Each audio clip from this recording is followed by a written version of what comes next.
Hello and welcome, and we are joined by a very special guest, Rashika Kaul.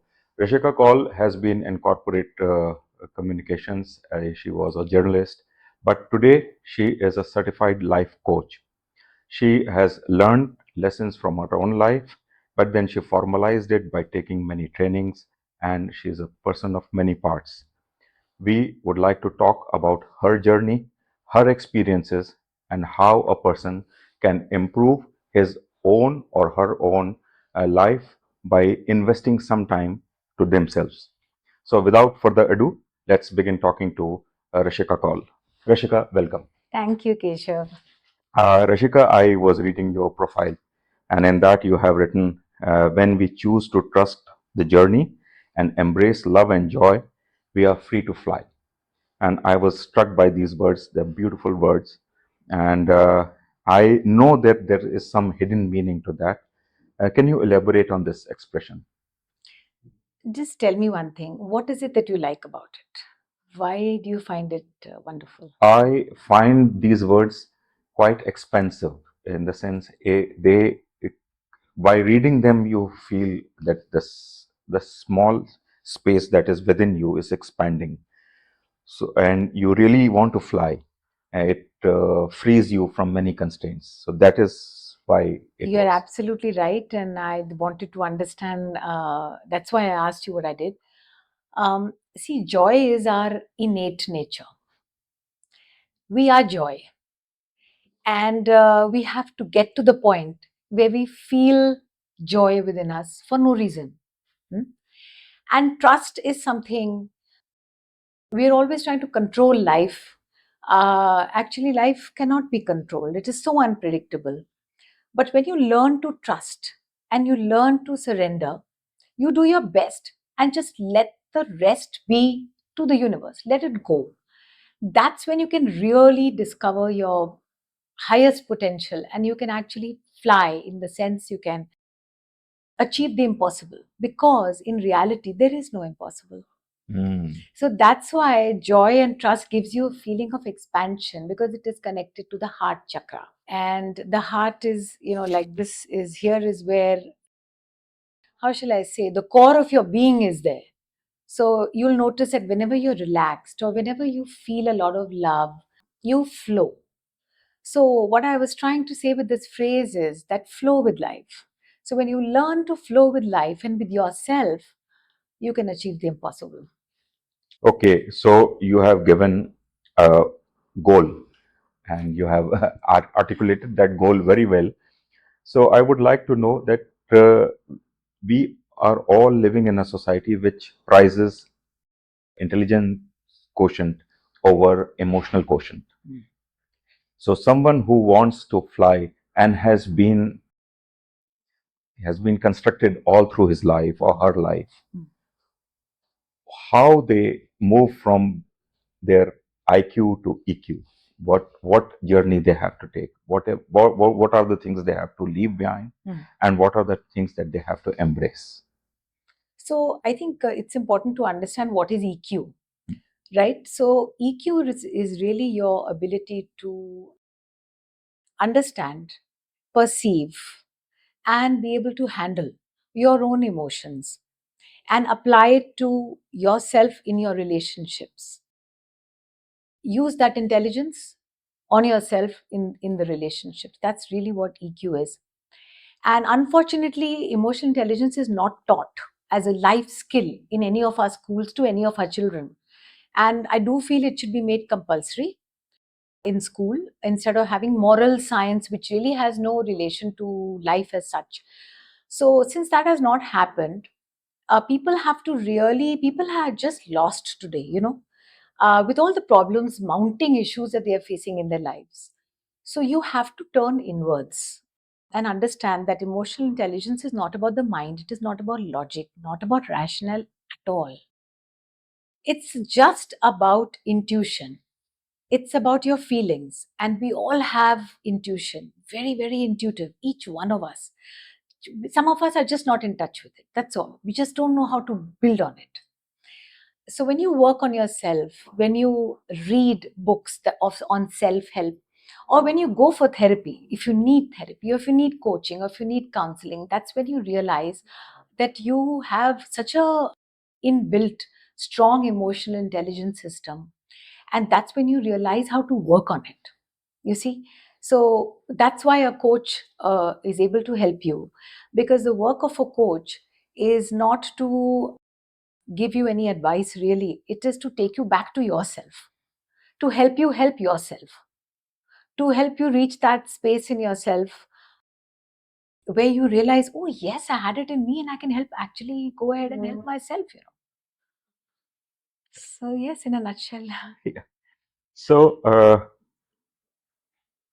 if we look at our lives, and when we read the philosophers, they say by seventh year of your life, most of your personality is made. Hmm. They say, "Now give me a child, and I'll give you a person," and then nothing new can come into it. Uh, most of our childhoods, most means a vast majority of people didn't have ideal childhood, and they were somewhere wounded in the childhood, psychologically, physically, or both. So there is something that you have mentioned is called inner child healing. What is the concept, and if you ever practiced it, how did it help you? So it's a term which very few people know, actually. Only the initiated know about it. Inner child healing is covering from the time you were in your womb, actually, and going on till 18 years of age. It is a technique to heal your own beliefs that shape you and make you into the adult that you are. A lot of people think it has to do with trauma only, the trauma that we faced in our childhood. It does have to do with trauma as well, right? But sometimes a lot of people are in freeze trauma. They don't even know. This means that they don't even know that they are in this trauma. That's the reason many of them do not remember their childhood. If I ask a lot of people, they'll be like, but I don't really remember my childhood. Oh, I had a wonderful childhood. So, this technique is really about healing all those beliefs that shape you, if at all they need any healing. If there are any inhibiting beliefs or feelings or relationships that you've attracted in your life, or some problem that you're facing, see, it has to come from you. You approach somebody to help you for inner child healing. So that's the first myth, really, that I'd like to break, that it is to do with trauma alone. That's not the case. Any belief that is shaped by the experiences you've had, not just from your family, from your friends, from your school teacher, anyone and everyone, even strangers, right? Who you've met and you've been in a very uncomfortable situation with, that you may have remembered, or you may have hidden, buried in your subconscious so much that it reflects in a relationship you have with your spouse currently. Mhm. So it's really, I would strongly recommend it to anyone and everyone. Although I do have to say that there are different techniques for different people, depending on what the personality of the person is, depending on what problem they are having, I use a different technique for them. But that's what inner child healing really is. It's very, very interesting.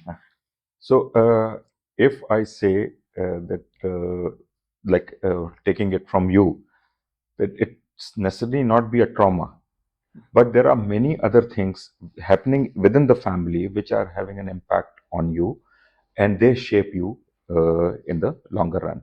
So, can you give me one or two examples? Mhm. So, for example, what happens is there is something called a mother's wound, and there's something called a father's wound, which is all part of the inner child healing that we do. So there are others of there is a womb healing as well that happens, right? So how shall I say many things? So suppose your father, it can even be your mother, who hasn't been around you physically or emotionally. They've been absent. Emotionally absent because the mother could have been very unhappy in a relationship with her husband. Father, because he just wasn't around physically for you, and emotionally as well, has just not been able to communicate and express himself to you, really.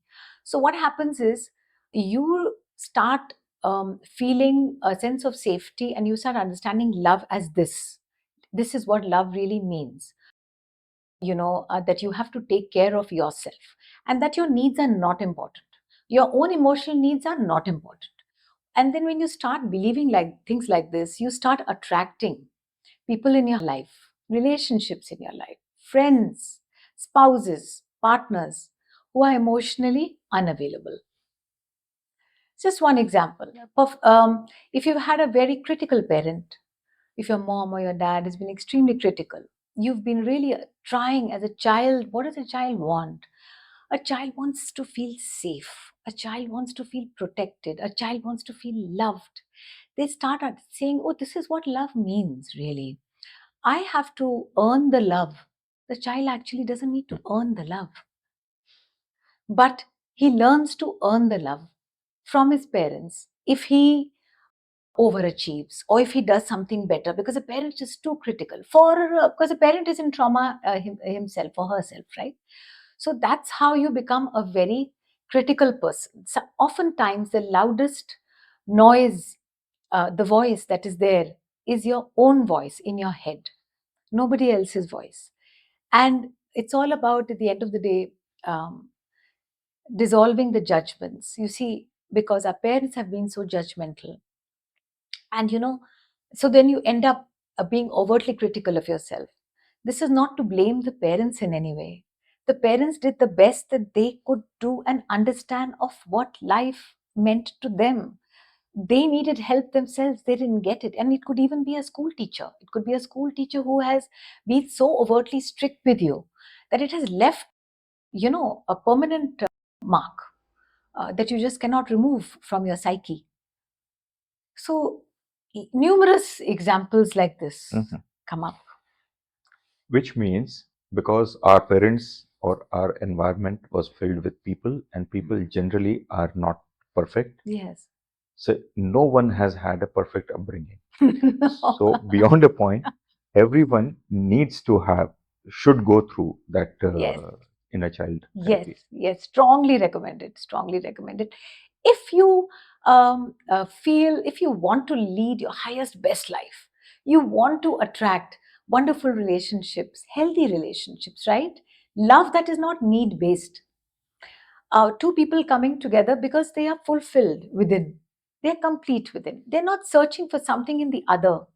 When you start searching for something in another person and you feel that person will complete you, that usually comes with a lot of dissatisfaction and expectations which can never be met. So, when you work on yourself so beautifully, and wherever you need to work on yourself, then, as I said, and your partner has done the same, he comes from the same space as you, or he grows along with you as you grow, right, in your growth for yourself and with life, then it's a very beautiful coming together. It's very beautiful because no one is completing the other. They're complete in themselves, and the truth is that we're all complete in ourselves. Actually, none of us need anything. We just have to get there when we realize that we really don't need, and whatever it is that we're looking for outside is really inside us. So if we go back to say 20 years from now, if you have to say something to yourself 20 years ago, to that self, what would that be? Believe in yourself. For me, that was the biggest lesson I learned. There were many important lessons I learned when I did my own therapy. This was a big one. Believe in yourself. I had a lot of self doubt. And I realized, I went back to it. It even came from before the womb, really. It came from previous lives. And you know what? You don't have to go through a past life regression to be able to see. You just have to have, you'll see in therapy, you are pretty much conscious, very much conscious. Your conscious mind is fully activated, but your subconscious knows everything.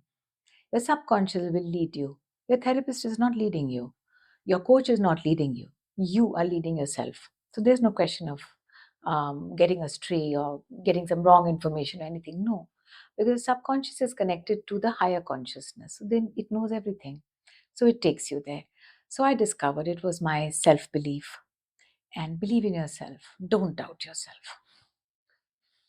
So if I ask that, from a hardcore corporate life Yeah. to shift towards spirituality and personal development, So how did the ship took that 180-degree turn?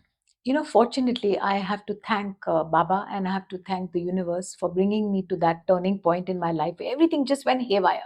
Professionally, personally, everything just went out of the window.